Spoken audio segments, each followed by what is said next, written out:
Presiding over today's ceremony is Colonel Travis Walters, Commander of the 147th Attack Wing. Please rise and remain standing for the arrival of the official party, the posting of the colors by the Wing Honor Guard, the singing of the national anthem by Tech Sergeant Rollins, and the invocation by Chaplain McKay.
Please join me in prayer. Father, on this very, very special day, thank you so much for Colonel Dean. For in her, we see a heart of servanthood, we see a life of integrity, and we see in her a commitment to excellence in all that she does. And I ask your blessing upon her as she takes upon this new level of leadership. I said you fill her with great wisdom, direction, greater discernment as she interacts at a new level, at a deeper level, more strategic level. And I ask that you bless her life, bless her relationships with health and abundance. We ask this in your most holy name. Amen. Ladies and gentlemen, please be seated. Let me interrupt just a minute. For those standing in the back, we have a whole row of seats up front that we do not need for any other of our distinguished guests that we're planning to show up, so come on down.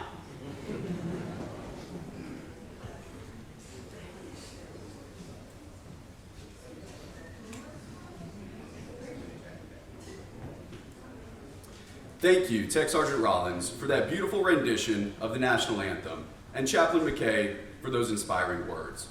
Welcome to the 147th Attack Wing. It is my distinct pleasure to recognize the official party. The presiding officer, Colonel Travis Walters, Commander of the 147th Attack Wing, and Lieutenant Colonel Kelly Bean, Commander of the 147th Mission Support Group, who will be promoting to the rank of Colonel.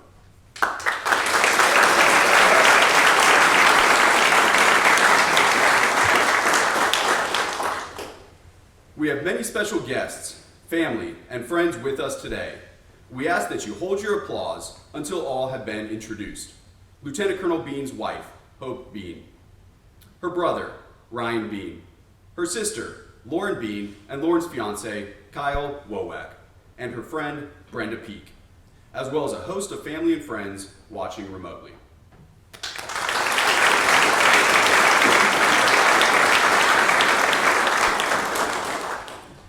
In addition to Lieutenant Colonel Bean's family and friends, we also have several distinguished guests with us today.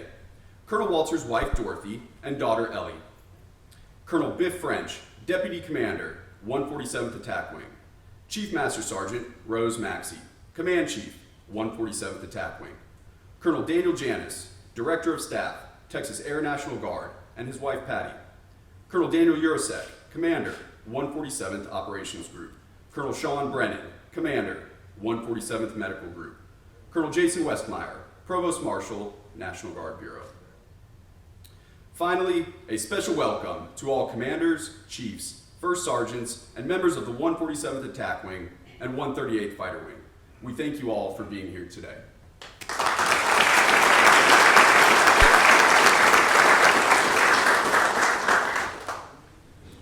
Today we gather to promote Lieutenant Colonel Kelly Bean to the rank of Colonel. It is my pleasure to introduce our presiding officer, Colonel Travis Walters.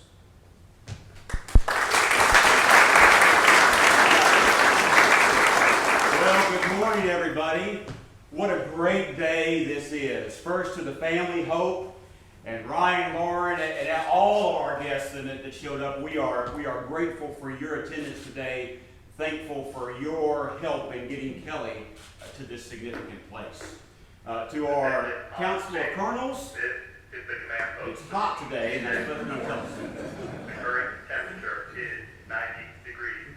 Heat index 102. Category 3.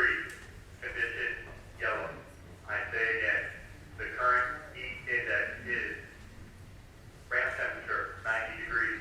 All right, remember the temperature they said? 102. 102, 90, 102. Yes, so super bad. Drink water today, very important. Okay, we couldn't script that out. That's good. Now that that's done, fellow colonels and chiefs and commanders, we are so grateful that you all are here today. And I want to extend a special welcome to our Deputy Adjutant General for Air, who is online watching the ceremony right now. General Camacho, thank you for your attendance. Well, today what we're going to do is a really, really big deal. We're going to promote Kelly to Colonel. Now, there is an invisible line that sits among officers and among the entire military between lieutenant colonels and below, and then this rank of colonel that sits up here and at the higher echelons.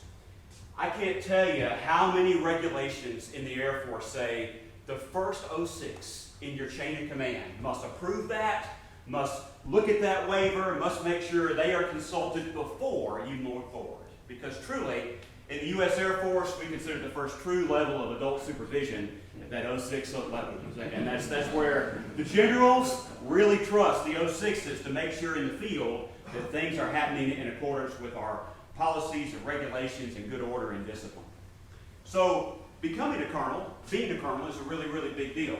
Colonels are the ones that make stuff happen. They are the ones that clear roadblocks. They're the ones that negotiate things behind the scenes among other colonels to make sure that we move forward together in a very positive way. Now, today, Kelly, you will transition from being what you have primarily been in your career, which is a job doer, to a guidance giver.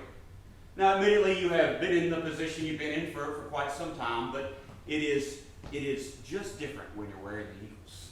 And so, even though you've been a commander multiple times, you will be in a place where you are now a commander of commanders, and then you'll proceed on to where you are the one that's a little bit separated from the mission. The squadron commanders and below are doing that, and you are giving them the purpose, direction, motivation, mentorship that they need to be successful in their mission, and you're absolutely ready for it.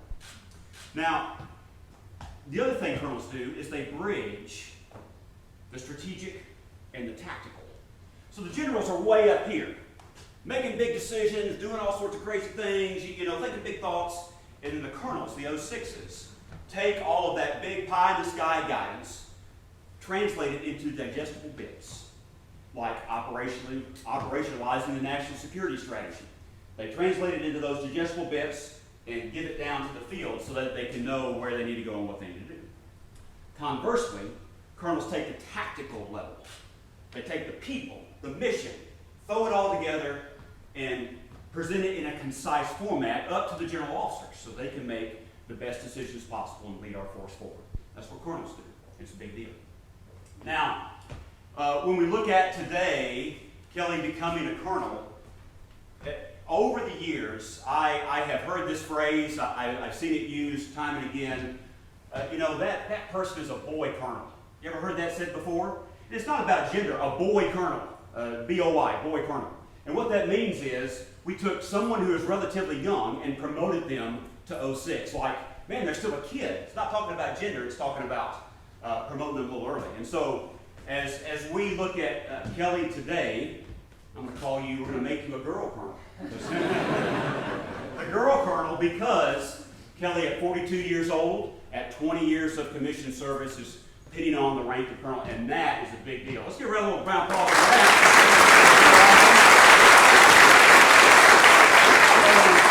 In the active duty Air Force, about the average time to pin on 06 in the active duty is about 21 years for the Guard because of the way our system works. Things happen a little slower most of the time, so our average is maybe 23, 24 years. So Kelly has certainly been ahead of the power curve her entire career, and today is no different. So if you will allow me just for a few minutes, I'd like to tell you the story of Kelly B. Can I do that? Would y'all mind if I did that? You're not nervous at all, are you, about me telling you a story? Well, I've looked at lots and lots of records throughout the years, thousands of records. And I've known lots of officers, senior enlisted, and what you know is you get to know somebody and you really take a look at their record, you see themes, characteristics that come out in their career. So we'll highlight a few of those today as we talk about the story of Kelly B. First and foremost, started back, she graduated from high school, she had a 2.7 GPA. She was going to join the Army. Man, good thing you didn't do that, huh? Well, in Idaho, the North Idaho Junior College said, hey, did you graduate? Why don't you not join the Army? Why don't you roll on over here and run cross country and track for us? And if you promise to maintain a 3.0 GPA, we'll give you a scholarship. She's like, oh, okay, I'll do it. So she went to North Idaho Junior College. Then she got to the end of that. And she got a call from the University of Alaska in Anchorage.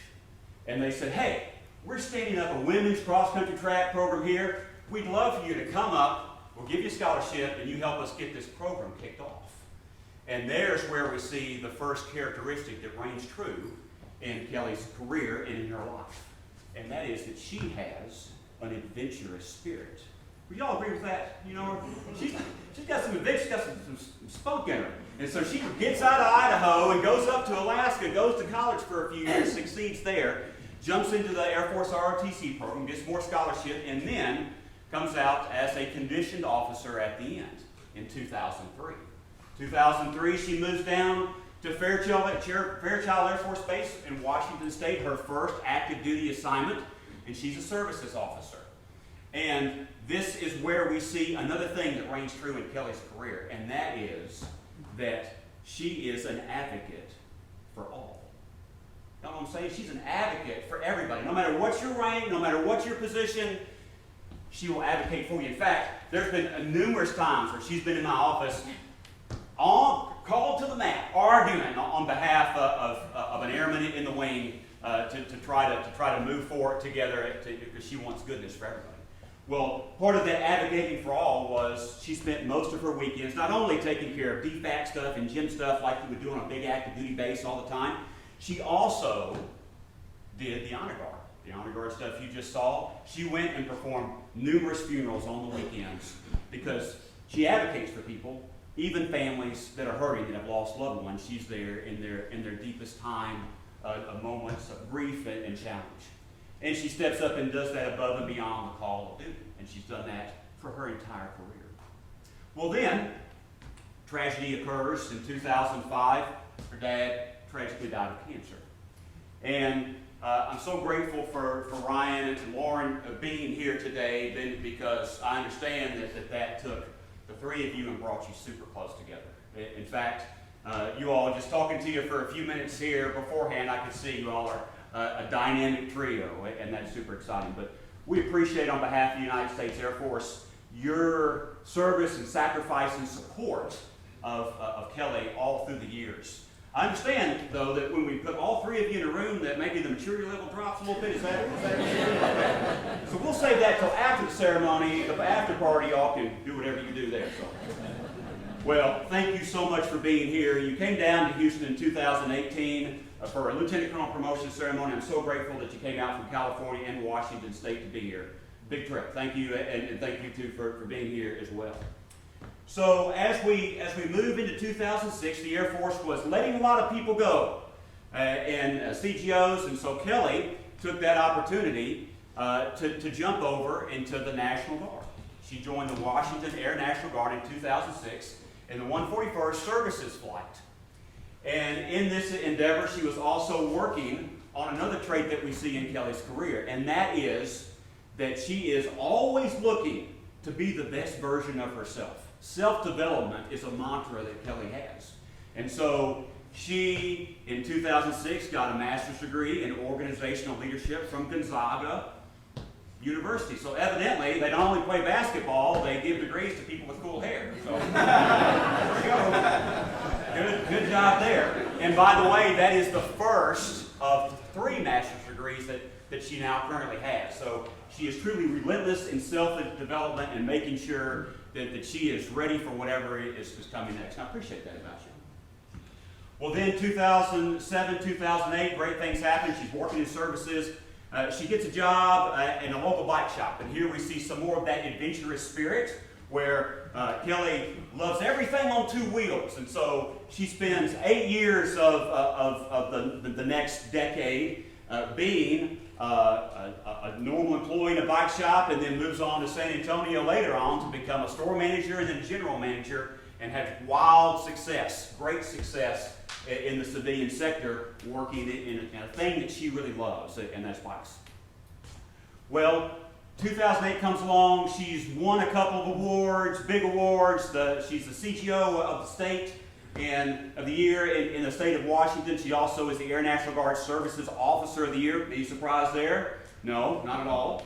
But then, as the career kind of shapes up, the Security Forces commander comes to him and goes, "Hey, I'm looking to hire a new officer in Security Forces. We're kind of get us a succession plan going on here. What do you think?"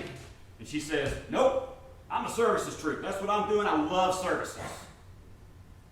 Well, not 3 hours later, the services bosses call her in and go, "Hey, we're in the Guard, so I know you wanted to be the services flight commander, but we're going to give it to this other guy who's a few years senior and needs the command, and not you." She's like, "What?" So then she kind of like, oh man, think about how disappointing that was for her, especially with all the incredible things that she had been doing. But sometimes it's that turn on the trail, it's that fork in the road that makes all the difference. And that day defined the next 10 years of her career. Because she went back to that Security Forces Squadron commander. She goes, "Oh, by the way, yes, I would now like to accept your offer. If that would be okay, please." And he's like, "Oh, great." So now she becomes the operations officer in the Security Forces Squadron there in the 141st. And then she deploys over to Baghdad, Iraq, leading over 100 defenders in Operation Iraqi Freedom, doing a lot of very great defender stuff. And in the middle of that, she was working some detainee operations from Guantanamo Bay, doing some of those very important missions that we were steeped in at the time. Well, she comes back, 2010, and she takes over her first command, the command of the 141st Security Forces Squadron. First of 4 commands that she will have had to date. And so this is where we begin to see one of the things that stands out in Kelly's career over and over again, and that is she is a peerless leader. Could y'all give me an amen if you think that's true? Amen. Yes, she is an absolutely peerless leader. She loves people, absolutely loves and adores people. And so many of you that are here today, and I'm glad to see an overflowing room, and so many more online, because we have a wing full of people that love Kelly Bean. Y'all agree with that? Yeah. And there are so many people that I have sat back and watched that would literally go to the gates of hell and back just because they're following Kelly Bean. And I appreciate so much that about you. Well, over the next decade and a half or so, she accumulates 10 years cumulative in command, in different command positions, before she reaches the rank of 06. And that is not an easy feat to do. Not many people achieve that because she's so good, so great at commanding and leading others. Well then, 2010, the squadron flies by, she does some more things there, and then 2013, she's put up for a state development tour, moves up to the Guard Bureau and gets that breadth that we like to see officers that are future 06s get. She helps the entire Air National Guard enterprise in Defender Land, and she becomes the chief of the Mission Assurance branch up there.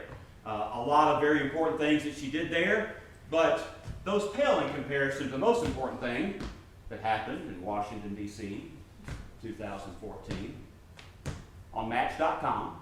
And that's the long-term relationship one, not the hookup one, right? Right. Okay, all right. I'm an old guy. I don't know how all that goes. Okay, good. Long-term relationship. Yay! So she meets Hope. And Hope is got an impressive resume in her own right. She, from 2007 to 2011, was an RPA sensor operator at Creech Air Force Base, and then transitioned over after she got out of the military to work for the CIA as a contractor. And so we applaud and appreciate your service of those years. And in that time, when they met, the rest was history, and that's where we are today. And so, Hope, I want to tell you that it's not lost on me that you left an incredible career to follow Kelly to San Antonio, to follow her to Houston, and I'm confident, beyond a shadow of a doubt, that the reason that Kelly Bean is sitting on this stage today is because of you. Let's give Hope a round of applause.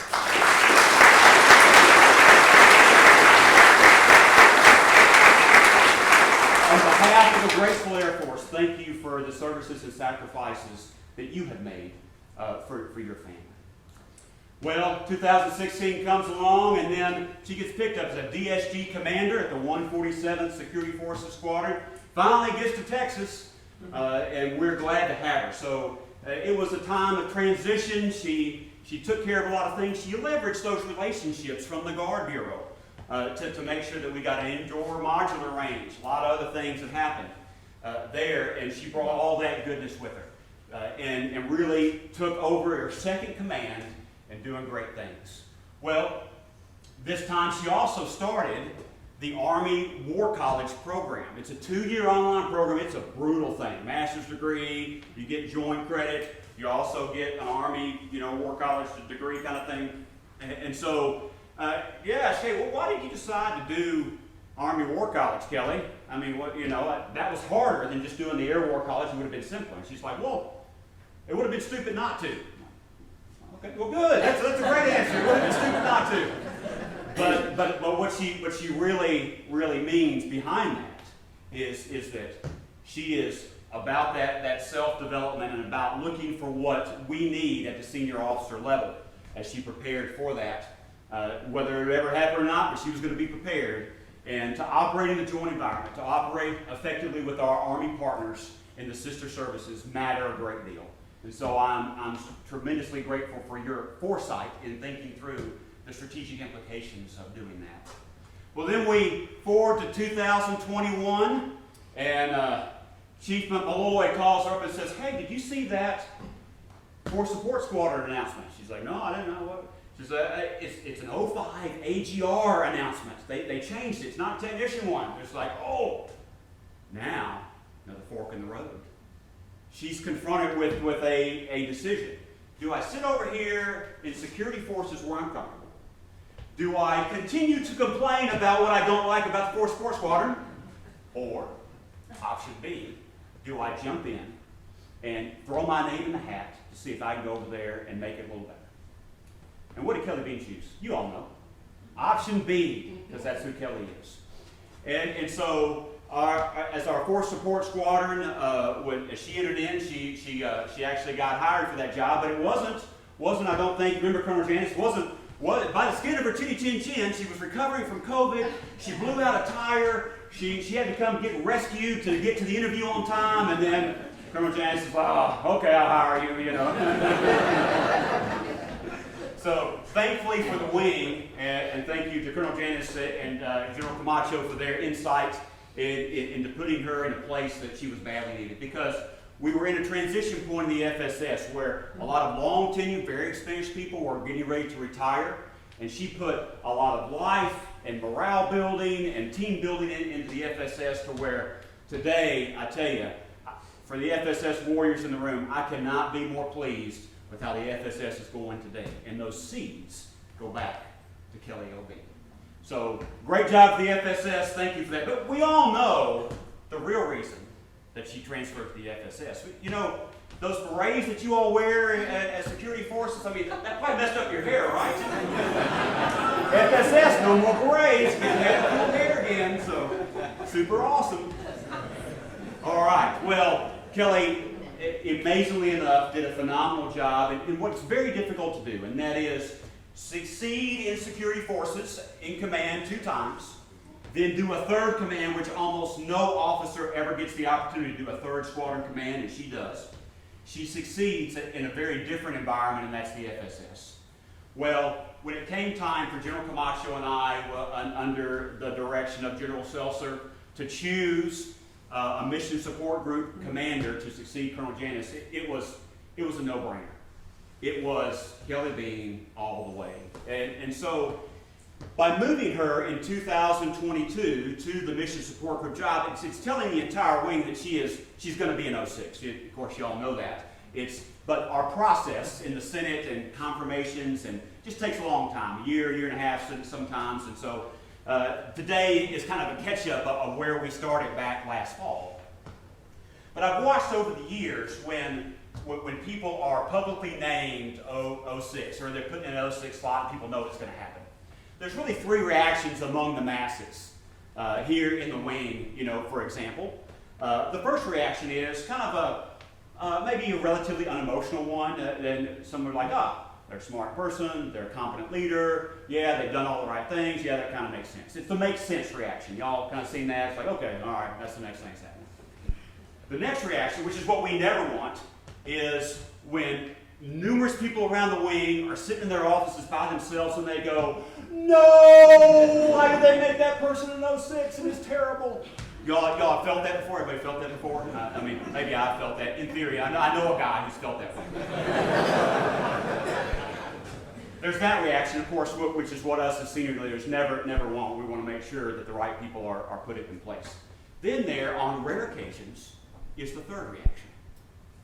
And that 3rd reaction is the reaction General Camacho and I both witnessed around the wing the day Kelly Bean was named.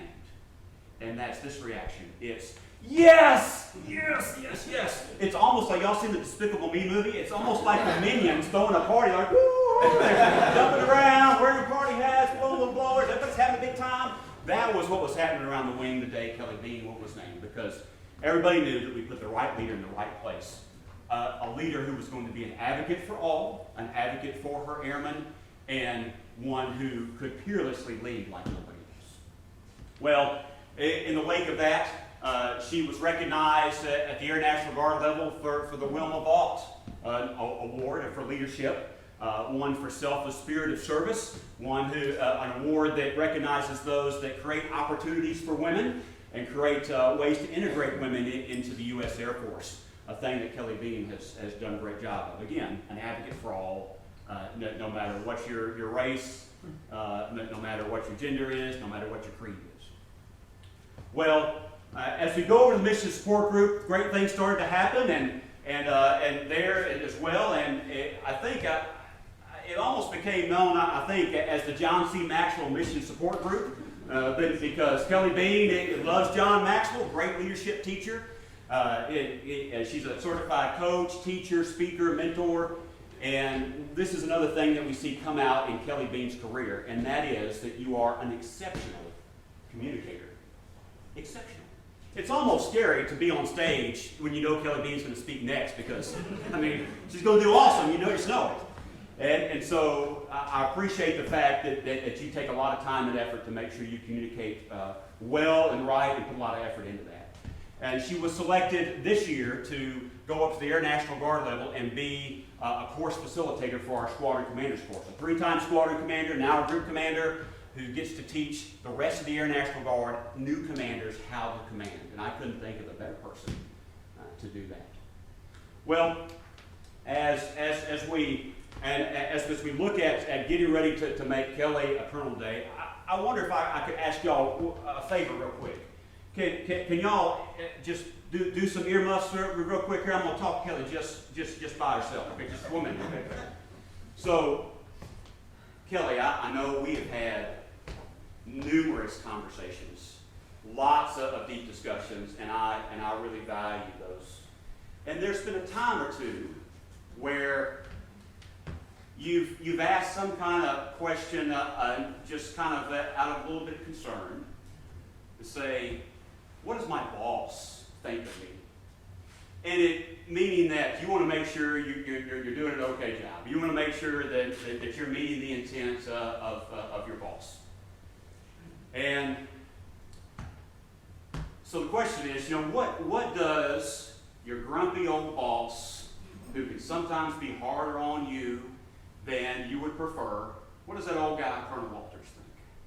Well, don't tell anybody else, but I'm going to tell you right now. I think that there is no one more prepared, no one more ready to be an 06 in our United States Air Force than you. I think that in the entire Department of Defense, there is no one more worthy, no one more deserving to be an 06 in our United States Air Force than Kelly L. Bean. That's what your grumpy old boss thinks.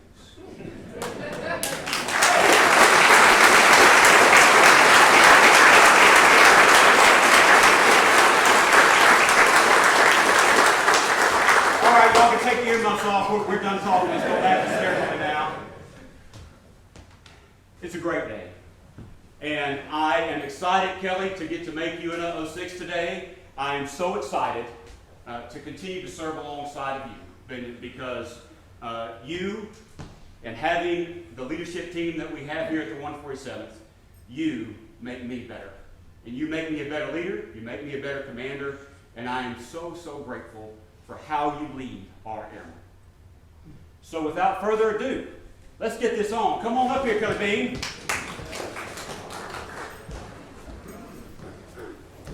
Thank you, Colonel Walters.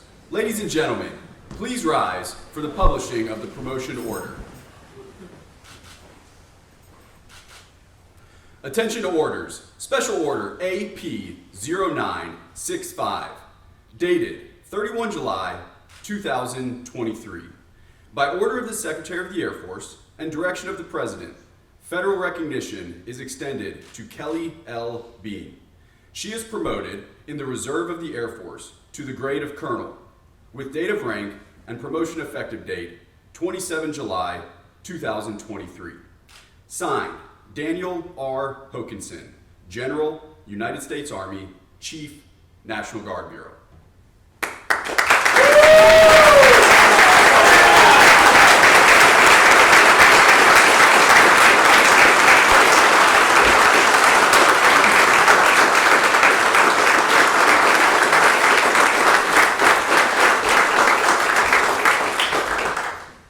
Ladies and gentlemen, please be seated. At this time, I would like to invite Colonel Bean's family to come forward and pin on her new rank.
Thank you, Hope, Ryan, and Lauren. Colonel Walters will now administer the oath of office. Raise your right hand.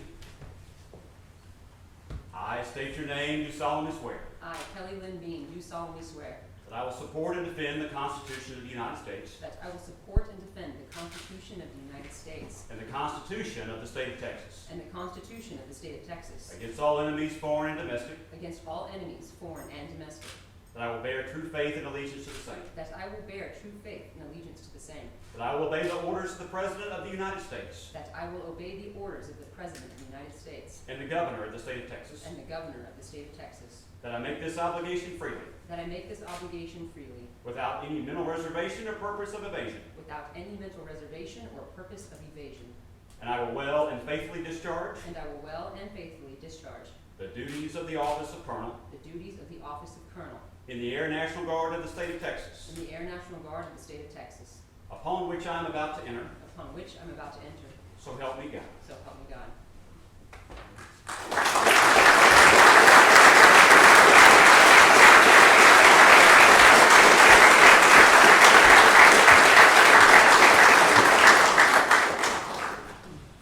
Ladies and gentlemen, it is my honor to present to you Colonel Kelly L. Bean.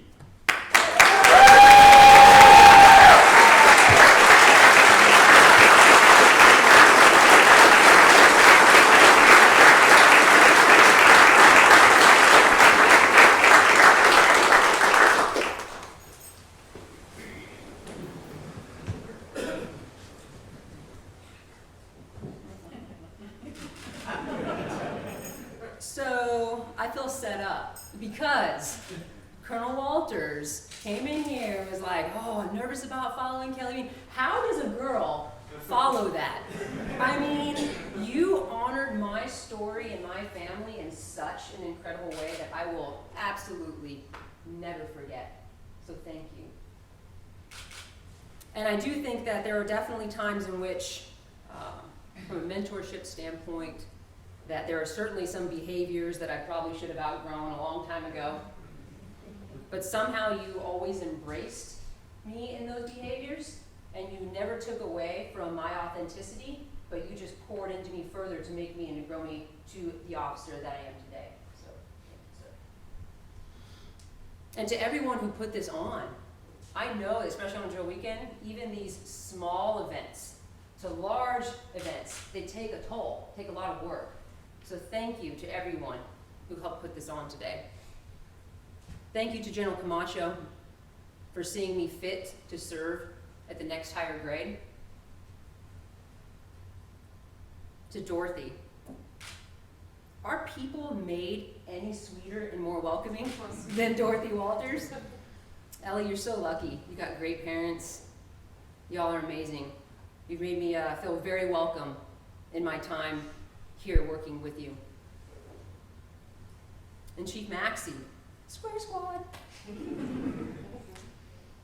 You have it mastered, and I know I can just see in your face, you're like, oh my God, you have mastered the English language. Every single time I think that I'm gonna get up and I'm gonna say something or the right thing, I've got the answer. You get up and you just connect with the airmen.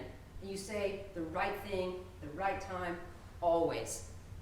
And there are very few people that have seen me like in my worst at work. And you still love me all the same. So thank you for being just that amazing chief that all of us, especially at the 06 level, just are dying to still have around.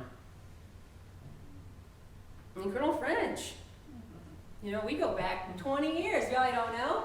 Colonel French and I, back at Fairchild Air Force Base, we didn't even know each other, because you know, big bases and all, but we were both there. That was our first duty station together. And here we are. It's kind of one of those weird small story things that I absolutely love. And the thing that I love most about you, and there are many things, is that you have this incredible ability to just make people feel good about themselves no matter what information you gave them. No matter how, like you can walk away feeling your head held high, and with all the dignity intact in the world after just being told something negative, but you have this incredible ability to do that. And I've always admired it and strive to be just like that when I communicate with people in whatever I'm delivering. Colonel Janis, he knows firsthand how difficult I can be. He tried for years, and he would say, he's like, oh, ice pick, you are edgy. You gotta get those emotions out. I'm gonna get you in trouble. Well, I'm happy to say that you failed. I'm still a hot mess. And Patty, I mean, there's no one else I'd rather have a glass of wine with. You bring fun wherever you go, and I so miss having you around this wing. Colonel Castleman, he's not here, but you know, I want to give him a shout out because during my transition to FSS, it was such a change. And I was looking for, you know, some outside source, because I certainly didn't want to go to my boss and have him think that I didn't know what I was doing. I mean, everyone, he knew, right? But he was like, I didn't want to go to him and show it. So I would call Colonel Castleman, and of course the entire time I didn't know that they were like best friends, right? So I'm thinking the entire time I'm getting this secret counsel. But Colonel Castleman really helped me through that transition period and gave me all the confidence in the world to do good work in FSS, especially on the personnel side, of which I did not have a lot of experience. And he just made sure to hold my hand the whole way so I didn't fail. And it made a world of difference for me. And Colonel Westmeyer, thank you for taking the trip, sir. I super appreciate where you at. There you be. All right. Flying down here from the DC area.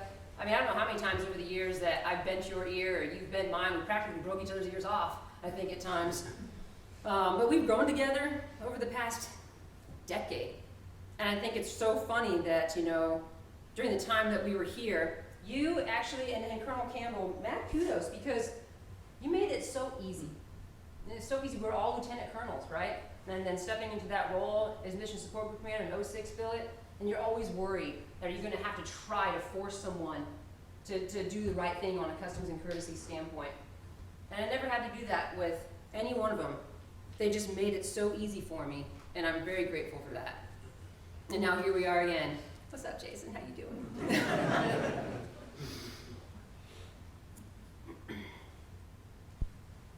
Colonel Pertwee, he's not here, but he got me here, for those of you who remember him.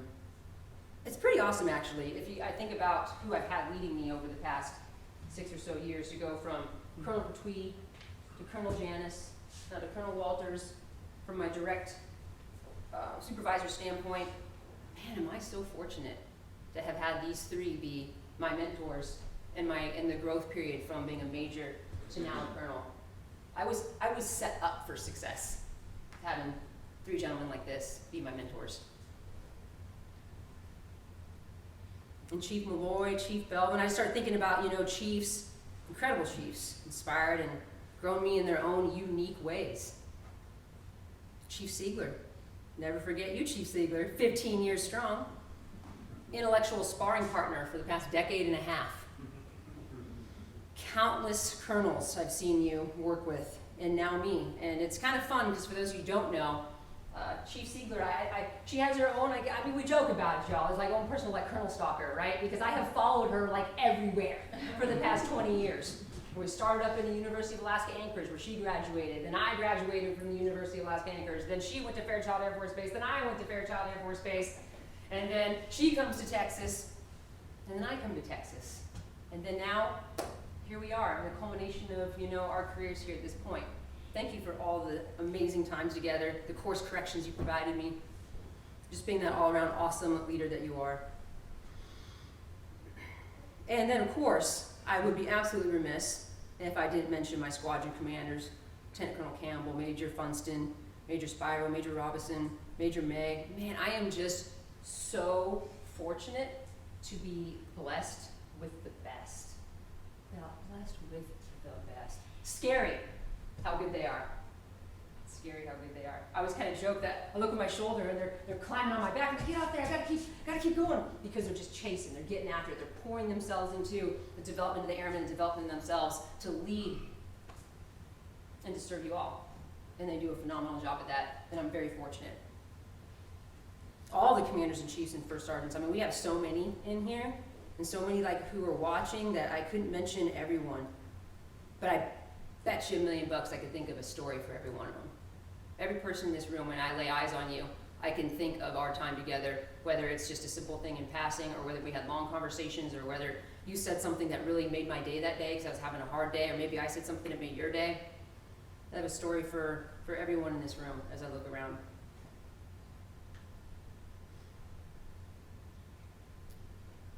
To my squadrons. What a bunch of hustlers. Y'all are amazing. The hidden shops that don't get seen enough, and vehicle maintenance and EOD and combat arms. We just have so many amazing airmen in the MSG, and I think one of my regrets, because like so many people, you wish you could be in 20 different places. One of my regrets is that I feel like even a year into this, with 500 plus airmen in the group, I don't get to spend time with every single one of you throughout the week. I wish I could, because you're just that amazing. That's the reason I'm here. You all just make my day. I always talk about drill, right? When I come in, I was like, how drill is amazing. And why? Because when I get up in the morning, and I'm doing what everybody else is doing, oh, it's so early. And then I go and I pour the coffee, and then I stand there and I go like this. And I just kind of wait for the funk to wave away and the day to start taking me and start getting some energy. Then I hop in my car, and then I'll put on some music. It's normally something like AC/DC or Whitney Houston, some good jam to get me going. And then my chief, my first sergeant, think I'm kidding, and then I send them a video of me singing to it. Woo. And then I get to the gate, and I realize I'm not out here getting up early and getting after it on my own. I'm surrounded by a bunch of hustlers, getting up early and getting after it for the greater good. Amazing people, part of a community. Inspires me every time. And of course, I could never forget to properly make sure that I honor my family. Even though my parents aren't here, they taught me some pretty valuable youth lessons. Some of these things might resonate with a few of y'all. Don't leave your toys outside, because if you can't take care of them, you're not going to get any. If you're still hungry after dinner, no, you don't get to have cookies. Get yourself an apple. Did I ever get the apple? No, it's because I wanted the cookies. An hour video game is enough. If you want more entertainment, go read a book. You can stay inside, but it's a nice day outside. So if you stay inside, you can do chores. Or you can go outside and go play. Choose. They were instilling discipline and accountability, I feel like, from the earliest of age. My grandma Bean, she passed about a year ago. For those you know me, I talk about her all the time. You know those t-shirts that you see that say, you guys shared a birthday too. She was born July 12, 1931. But anyways, those t-shirts that would say, be kind on them. I always think of Grandma Bean actually when I see that, because I don't think in all my 42 years I ever heard her say anything mean ever about anyone. If I went in and I talked to her about something that I just thought so egregious, she'd be like, well, darn. Yeah, that's very disappointing. And then just like on to the next thing. I mean, it's like I wanted her to get fired up, like join me in this. But she was always so kind. She was just a shining light. And my grandma McIntosh, she made me do math after I got home from 3rd grade. Like I would come home and want to play with my friends. And she'd, no, until you do your homework. And then I'd finish my homework. And then she'd be like, no, I bought this book. Math. And I know someone named Master Sergeant Aguilar who we talk about math, and she says math makes me sweat. Like, yep. Same here. Same here. Except for multiplications. Because Grandma McIntosh made me do those multiplication books over and over and over again. I got to the point where, if you remember the game Around the World, where you had to stand behind a chair, and then the teacher would be like, okay, 4 times 4, and then you go 16, or whatever, and then you'd make your way around the classroom. I think I went around the world like 3 times, and the teacher was like, okay, sit down. Like, we're done. And it's so funny because it's amazing how you can take something. The lesson I got from my grandma McIntosh when I came back, she knew I didn't like math. was that you can take something that's challenging to you and difficult for you, and if you devote yourself, you could get really good. If you wanted to. If you wanted to. In my case, I had to, and I had to do the math. But, point stands. Of course, our dad. Whenever he called religiously after my mom and him got divorced, and every single Saturday that he could for his whole life. And I would tell him, because what do you do when you only talk to your dad like once a week? You brag about how awesome you are. You tell all the stories and things going on. And his response was always the same. Of course you did. You're a bean. You are my daughter. You are superior. Every time. Every time. And towards the end, I would say things and I would brag just to hear him say it. To my friend Brenda and her husband Mike, who couldn't be here today, Hope and I are just so fortunate to have you. Ever since we've moved here, Brenda has just been like this amazing beacon. She invited us over, we hang out. We've been blessed to have made such great friends, and you absolutely being at the top of that list. You supported Hope when I've been gone. And you just like know it, right? And you get over there and you take her out, you guys go to dinners, and it just makes me feel so comfortable when I know that I'm gone or I'm out doing things, that she has foundational friends here that she can rely on and count on, and you're definitely at the top. So, love you.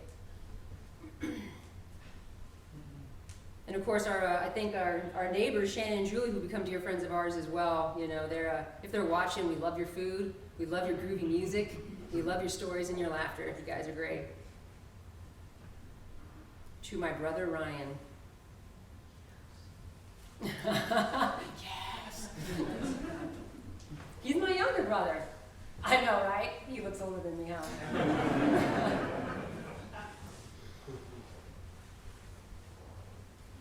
Man, we had some crazy times, you know, growing up, and they were rough times, but I think you alluded to it earlier. The part that was always so funny about having rough times was someone else, as you're growing up, that brother, that sisterly bond. When things got real rough, it was kind of like, oh, no one picks on us. And in this particular case, it's whenever our parents were doing something we didn't like. It's like, we are running away. This is what we're going to do. We're going to get on our bikes. We're going to pack our camping gear. And we had our whole plans. All of a sudden, we were BFFs, right? It was like, now it's us against them.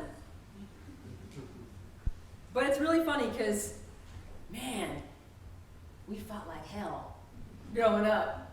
It was pretty epic, actually. And it wasn't until, I think I was like 17 or 18, and he was like 15 or so. And there we were, roller hockey. It didn't matter what it was. I was going to be super competitive about it anyways, but there we were roller hockey. And he was scoring, and I was getting mad, and I was getting so mad that I wanted to pick a fight. I wanted to fight him because he was winning, and I was just so upset about it. So I picked a fight, and this dude is calm. I don't know what I did to get him riled up, but I finally got him.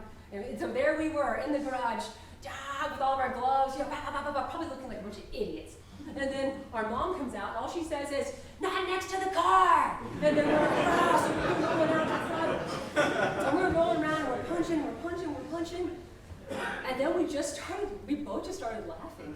Because we realized if anyone saw us rolling around the ground, like adults practically, just going and wailing at it over this roller coaster, we would just start laughing how ridiculous we knew we probably looked. And since then, 25 years later, man, I've come to that guy for all kinds of counsel, all kinds of advice. He's a professional engineer, brilliant, really good at math, and just an all-around amazing brother that I love so much, and I'm just beyond grateful to have you. And then my sister, we're 10 years apart, gave me an excuse to act 10 years younger, I think. I think one of my fondest memories actually is like you do when you torture your little sisters, right? Was when she was deathly afraid of the toilet monster.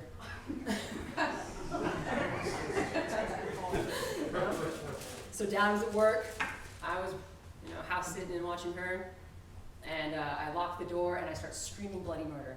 I start flushing the toilet, turn on all the faucets, and just, going to town in the bathroom making a mess. Just pretending that the toilet monster has me, screaming at the top of my lungs. And then, of course, I open the door, and who's standing there? Our 6'5", 240-pound dad with his mustache, like, because as parents, you'd have to deal with that right afterwards. And then I stood there with the water dripping all down my face, mess in the bathroom that I had to clean up. It's crazy how that time flies by, and now you're this like gorgeous, talented woman, and you fly across the country to come see me at the drop of a dime on my birthday to surprise me in DC. You've also provided just incredible counsel over the years and a shoulder to really lean in on, and I love you so much. Appreciate you. Between the two of you, I mean, my world is infinitely brighter. And then, of course, you got Lauren's fiance, Kyle. The stories this guy could tell. The laughter.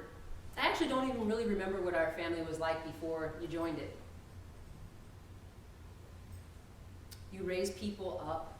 You make them feel good about themselves. You work hard. You take care of Lauren. I just couldn't ask for a better future brother-in-law. And then, of course, to my wife, Hope. 9 years strong now. Yeah, you matched up, Charles. I was debating if I was going to go there or not. I was like, don't say Tinder. You have absolutely loved me through all the things. There have been so many things. Your love for life and adventure is totally one of a kind. You keep me balanced, grounded, and humble. There's been times we've been out, and I think it was your birthday, and I had to stay late at work one day, and I had gone actually in early that day, so I could come home earlier. And some stuff popped up, so it was like 7:30 or whatever that I got home that night.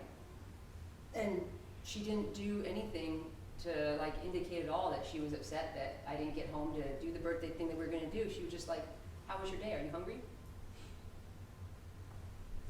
I mean, how incredible of a person is that would do such a thing. I love you. So to all my family and friends and colleagues, fellow guardsmen who I did not name directly because I could talk about everyone. I didn't name directly, but you've had a hand, absolutely have had a hand in why I stand before you today, and I thank you. I maintain that there's no greater cause and gift in our day-to-day lives than to positively impact another human being. You have done that for me. And in conclusion, what I said on my very first day at Ellington Field, November drill 2016, remains so true that I am just incredibly excited to be here. So thank you all again for coming out, for being with me today and supporting me. I could not be more honored. So much love, everyone. Thank you.